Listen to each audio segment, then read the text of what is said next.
Shailputri, the daughter of the mountains, is worshipped on the first day of Navratri. Her name comes from Shaila, meaning mountain, and Putri, meaning daughter, symbolizing strength, stability, and grounding, qualities essential for the start of any spiritual journey. Let's break down the symbolic meaning of her form, including the objects she holds and her demeanor. Shailputri rides a bull named Nandi, which represents determination and patience. Just like the bull stands firm, Shailputri teaches us to remain unmoved by distractions and external disturbances as we begin our spiritual path.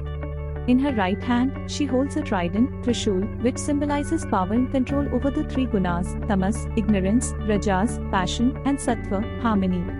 The trident reminds us that spiritual growth requires balancing these energies and transcending them. It also symbolizes the destruction of the ego and inner obstacles that hinder our spiritual progress. In her left hand, Shailputri carries a lotus, symbolizing purity and divine consciousness. The lotus, which grows in mud yet remains unstained, represents the importance of living in the world without being attached to its desires.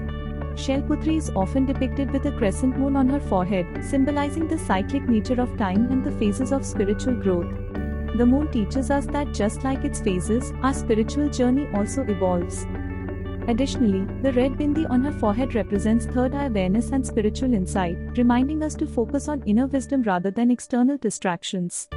Her golden crown signifies divine power and sovereignty over both material and spiritual realms, a symbol of ultimate control over the mind and desires.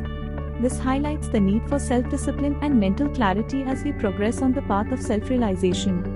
Shailputri's calm and peaceful expression reflects the inner peace and stability necessary at the beginning of any spiritual journey. In Vedanta, Shailputri is not merely a deity, she represents the grounding required to embark on the spiritual path. Her connection to the mountain signifies the need for the seeker to remain firm and unshaken by external distractions. Worshipping Shailputri on the first day of Navratri helps us lay the foundation for spiritual growth, encouraging us to rise above worldly attachments and focus on our inner journey. So, as we begin our Navratri festival, let us embark on this sacred spiritual path with the blessings of Shailputri. May her strength, stability, and wisdom guide us towards self-realization and inner peace throughout the 9 days of Navratri.